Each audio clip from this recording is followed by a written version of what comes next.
So many trending comic books that you may have are spiking this week. But before we get to that, we have been working on a comic book, Crashdown, for upwards of a year. And as of today, the date of this filming, you can order it on previews. Yeah, Tom and I co-wrote a sci-fi horror comic, and I'm very excited that it is finally in the catalog, able to be pre-ordered.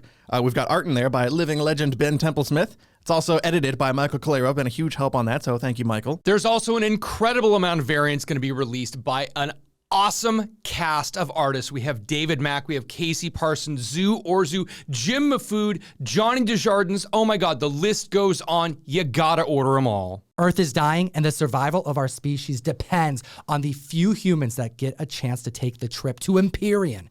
And we're gonna follow the first 48 hours of their experience. I don't want Tom to spoil the whole comic, so I'm just going to shut him up and tell you guys, just go check it out. Go hit up your previews pull box. If that doesn't work for you, go to your LCS. Tell them you want to order Crashdown. You got a whole month to get your pre-orders in. We would really appreciate the support. There's really no better way to support what we've been doing.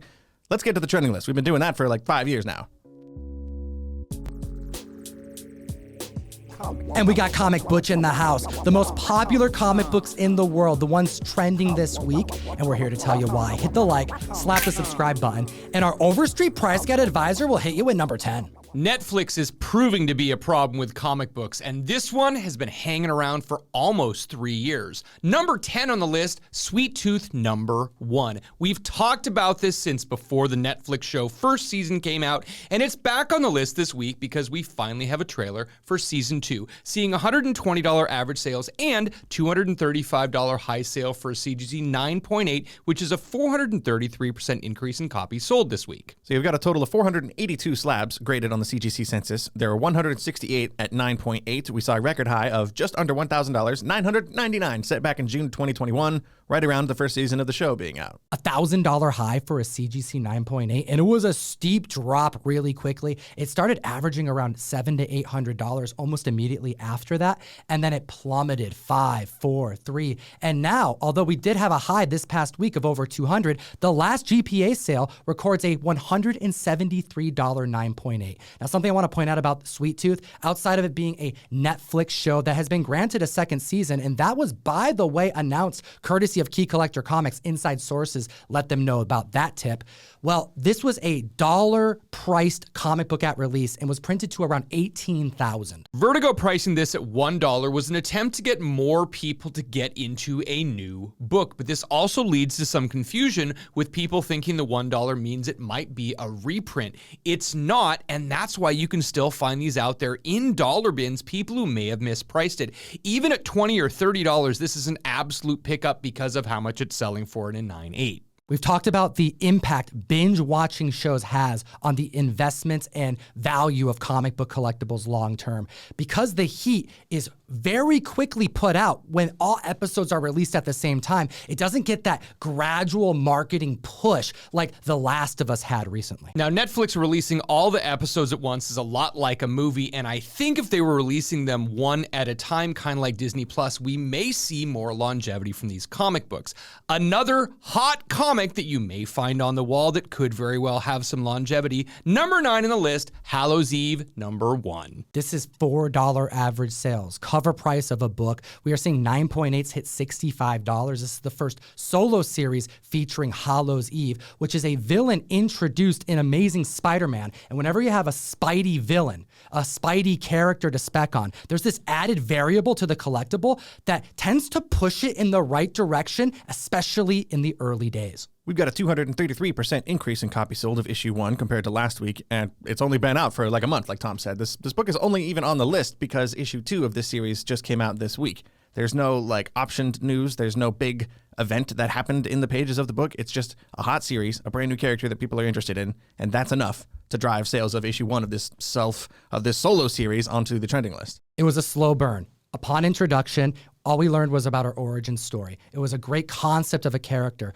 and a very flexible character as well. You can put her in different situations because of her ability to transform courtesy of the masks that she carries. I also want to point out, this is a multiple issue limited series that's going to end right around mid to end of the year, just in time for October, where I think that she's really going to be set up to shine. Yeah, that's a good point. By the time this series ends, the previews guide for October should be coming out, and she is called Hallow's Eve, so that does make sense. Speaking of Hallow's Eve, 1 per box, I have a Hallow's Eve #1 Ariel Diaz trade dress variant going out to every member of the Mystery Mail Call. Join the community, hit the link in the description, or just go to comictom101.com. The box is $35 plus shipping. I pack it with multiple comic books, a bunch of exclusives, and that's not all. I'm not wearing this jacket for no reason. We have Guardians of the Galaxy 3 on its way, and just in time for the movie, we teamed up with Ben Harvey. Shout out, Comic Exposure, Davis Ryder, and Carnivore Comics. We're putting in 1 per box, a trade dress variant of Guardians of the Galaxy #1,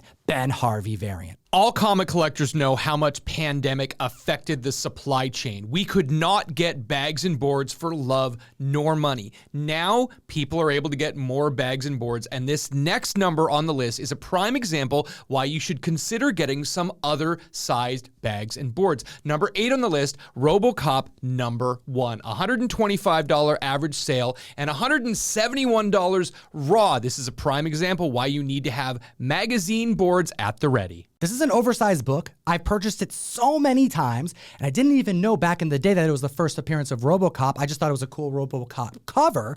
And take a look at the census count. A total of 19 slabs exist, and an increase of 5 of them have been added to the census since we last chatted about this mid last year. Now, there's only 5 copies graded at a 9.8. The last GPA sale was in 2022. It sold for $552. People saw what this book was worth, probably didn't realize how scarce it was, and the 9.6, in which there are 3 copies of, sold in August that year for $800. And yeah, at the time that sale happened, there were only 2 copies of a 9.6 on the census. Also, we just got that 3rd copy added in the last 6 months. We've got a 500% increase in copies sold to this book compared to last week. And like Tom and Russ mentioned, it is a good idea to make sure you're prepared, that you've got sizes of all different comic books, bags and boards at the ready. I specifically went out and bought myself a magazine-sized short box just so I could store all of the DC oversized Black Label modern books they've been putting out, but that would also hold a book just like this. Last year, Amazon purchased a film studio, MGM. They actually held the IPs for Legally Blonde, Rocky, The Magnificent Seven, Stargate, Pink Panther, Barbershop, as well as Robocop, and they have now taken the time to start talking about what their plans are going to be at Amazon, one of which being Robocop, possibly another film, which we've seen a lot of. We even saw a remake a couple years ago, or possibly a TV series. Now that list already sounds like a lot, but we didn't even mention that MGM's largest property is James Bond. Now, are we talking about this because of the acquisition, or could it possibly be because the NYPD just announced that they have hired 3 robots to be on the force, which is gonna completely and be not a bad thing in any way, shape, or form, and never have a problem at all whatsoever. Oh my God. Trust the machines. This is like Skynet, guys. I don't want this to happen. I think the mayor of New York actually said, "Trust the machines" during that press conference. They don't watch movies. They don't watch this. It's the name of the movie. Whatever. Let us know in the comment section below, are you pro-robot on the police force? While we take a look at number 7 on the list, spiking because of the Marvels trailer. We have Amazing Spider-Man Annual number 16, the first appearance of Monica Rambeau as Captain Marvel, seeing an increase of copies sold of 314% this week after the trailer dropped, $125 average sales, and a CGC 9.8 hitting heights of $530 this past week. This is another one of those books that we have been talking about for a few years now. It first came onto everyone's radar when Monica Rambeau showed up in the Captain Marvel movie, but we didn't see the all-time high until she showed up in WandaVision, and we saw a CGC 9.8 go for $1,700 shortly after she got her powers. That was short-lived because we saw $1,200 for the same grade only a month after that. But a year after that all-time high back in 2021, we had another $1,600 sale for a CGC 9.8. So this book will go up there. People are willing to pay for it. And the fact that it's in the $500 range now, this is a great time to buy. Even though as a man in his mid-30s, I might not be the target demographic for a movie like this, I think it looks like a fun kind of body swap action comedy movie, and it drops in November, so comes out soon. And Russ, do you think anyone was specking on this next book? Absolutely not, Tom. Nobody was specking on Grindhouse Drive-In Bleed Out number 5, which is number 6 on the list this week. And it was only 2 short weeks ago we were talking about a movie on the list because of Anthony Kiedis, and now more musicians. We have 50 Cent and Nicki Minaj moving the needle on this book. You heard that right. 50 Cent and Nicki Minaj are bringing this comic to an animation, and we're seeing a 450% increase in copies sold, largely because I don't think a lot of people even knew this comic book. I sure as hell didn't, but it sounds fascinating because in this issue, we have the first appearance of Lady Danger, and she is an agent of booty. Hold on, Tom. It's an agent of booty. That stands for the Bureau of Organized Terrorism Intervention. Indubitably. And this is seeing a $45 average sale and a $92 high raw sale. Whenever you have the mainstream dabbling in comic book creations as well as possible like option status, there's a variable that is unforeseen. You can't really plan it. And you got to consider, even though people may not know this comic, imagine what one tweet, one Instagram post by 50 Cent, one shout out at concert by Nicki Minaj will do to this, especially considering she is going to be the lead voice actor. So while I'm not a huge fan of the acronym BOOTI, Starburns Industries is a great production company that has Patton Oswalt, Dan Harmon, Dino Stamatopoulos, who you would know as Starburns himself, as well as Scott Aukerman, a lot of great comedic writers who have worked together on things like Rick and Morty and Community. So I think we're in good hands. And you may know another comic book based off of an animation led by this team called Alpha Betas, the very first Whatnot Publishing drop that features our editor, Michael Calero, as the artist. It's coming full circle.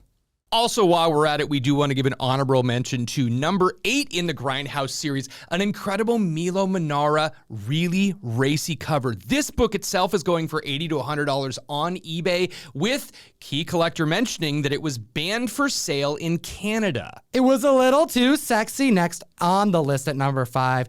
I can't believe we made it halfway through the list without talking about a Star Wars book, but it's that time now. Star Wars The High Republic number 7. This came out in 2021. It's so cool to see brand new books that are possibly being incorporated into Star Wars lore on the screen. $15 average sales, $55 for a CGC 9.8. We've got a 238% increase in copies sold of this book compared to last week mostly because it ended up on Key Collector's Nick's Picks section, which is a list of books that Nick picks that he thinks might be worth specking on. And I think this is a good choice because this is the first appearance of Darth Krall, a Sith Lord, an ex-Jedi who left the Jedi Order to become a Sith Lord. He's part of the Lost 20, a group of Jedi over the entire course of the history of the Jedi Order who have defected and fallen to the dark side and joined the Sith. With the announcement of the Acolyte, many members are specking on which Sith they're going to likely see, and they're looking in the pages of the High Republic for good reason because it's going to take place about 100 years before the prequels. Nick's Picks is a category, not just a random dude named Nick who's really good at picking out comics. No, we're talking about Key Collector's creator, Nick Colonnese, who spends all of his waking moments serving the comic community and learning and following the marketplace and curating a list weekly for the community. So I recommend you download the best comic app in existence, Key Collector Comics. Utilize code TOM101. You support the show, but you get access to this category, key alerts, and so much more. Before we move on, we got to mention the really cool Mike Mayhew variant that we've got for this issue of High Republic. So dope, yo. Darth Krall right there on the cover, and it's impressive. I kind of want to track it down. Make sure to follow Mike Mayhew on Instagram. He's one of my favorite creators to follow there, and he's actually on Whatnot killing the deals on all of his variants, and he produces a lot. Looking at the list now, at number 4, we have Thor 134, possibly a character that people have underestimated, underspec'd on, that could blow up, that has possible ties, courtesy of information provided by Key Collector, to Silver Surfer and Galactus. This is the first appearance of High Evolutionary, who we know is going to be in Guardians of the Galaxy 3. We are seeing $450 average sales in a recent high sale of a CGC 9.2 for $1,775. It's a 225% increase in copies sold this week. And the reason this book ended up on Nick's Picks is Nick made a very good point that this character, his first appearance, seems to be being overlooked, especially considering he's about to make an appearance, his first live-action appearance in Guardians 3. But when you consider the marketing campaign they've been doing for Guardians 3, they've been focusing a lot on kind of the epic, sort of sad nature of this movie. You get the vibe that one of them, at least, is going to die during the course of the events. At least that's what I feel like is going to happen in this movie.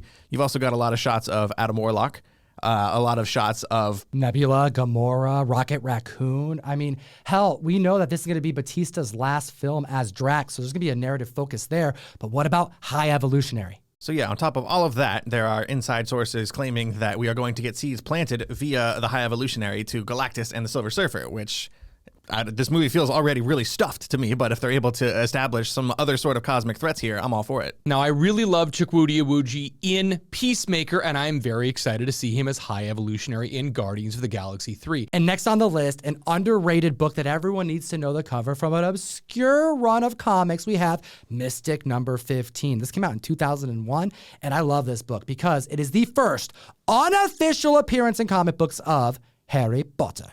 We've been seeing $30 average sales for this book with a recent high 9.8 going for $160.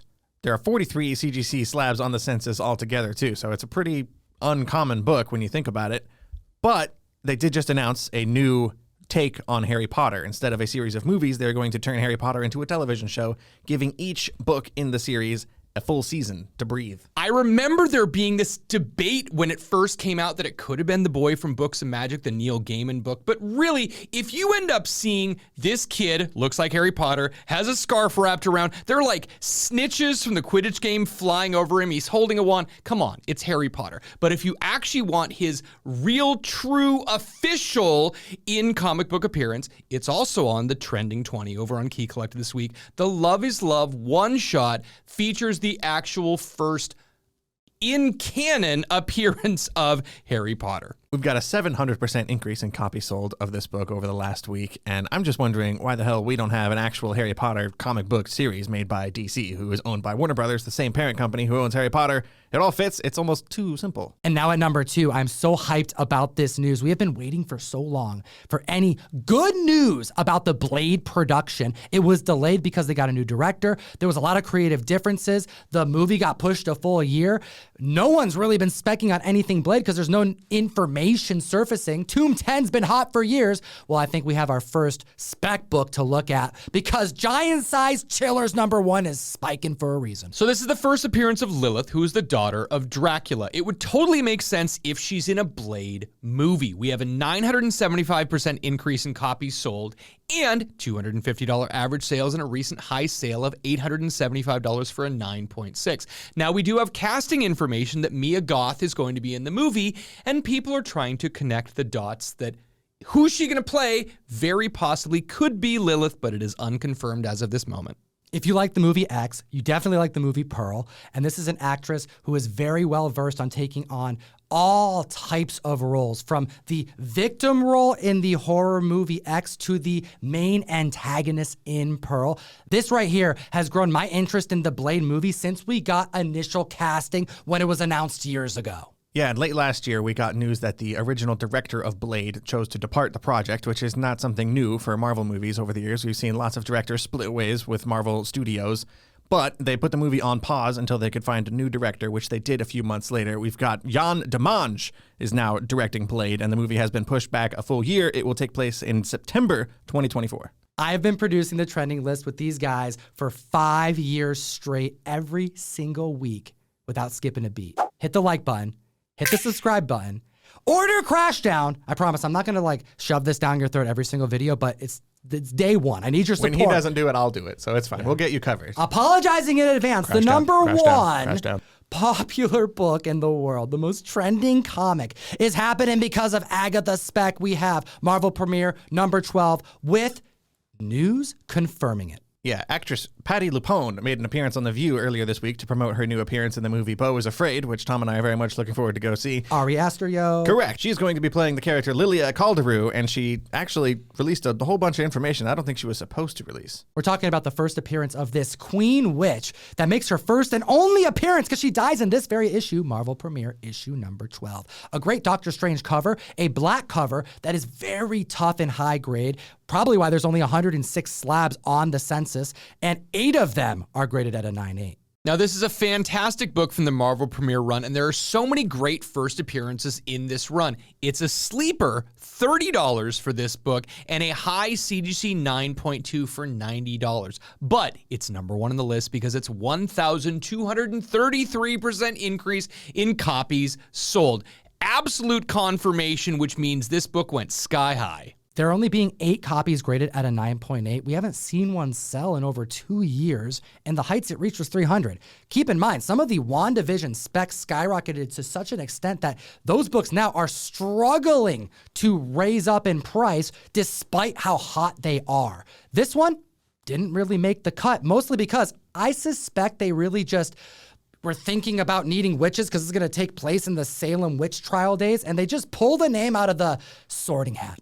I also think it's got something to do with the fact that we have not really heard pretty much anything about the Agatha show. I think it got pushed back a couple months ago. And ever since then, we just know some actresses and actors who have joined the cast until you got Patti LuPone going on The View and just spilling all of the beans. And she just confirmed that all of these actresses are playing witches, which I guess makes sense. It's called The Coven of Chaos. And you don't cast Aubrey Plaza in your show about witches and not have her play a witch. So I guess that makes sense. Like and subscribe. Do you own any of these books? And as always, Geek responsibly. Enough said. Join me next weekend at Vegas Amazing Con, and I'm going to be chilling with my homies. We got Davis Ryder, Carnivore Comics, and you know we teamed up. We have a Ben Harvey Guardians of the Galaxy 1. Look at this. We got Manta, Nebula, and Gamora all on one cover, and we have the Virgin variant drop happening. So join myself and my homies. Links in the description for all 3 of our Whatnot pages, and have a great week. We have other videos for you to enjoy. We made them for you.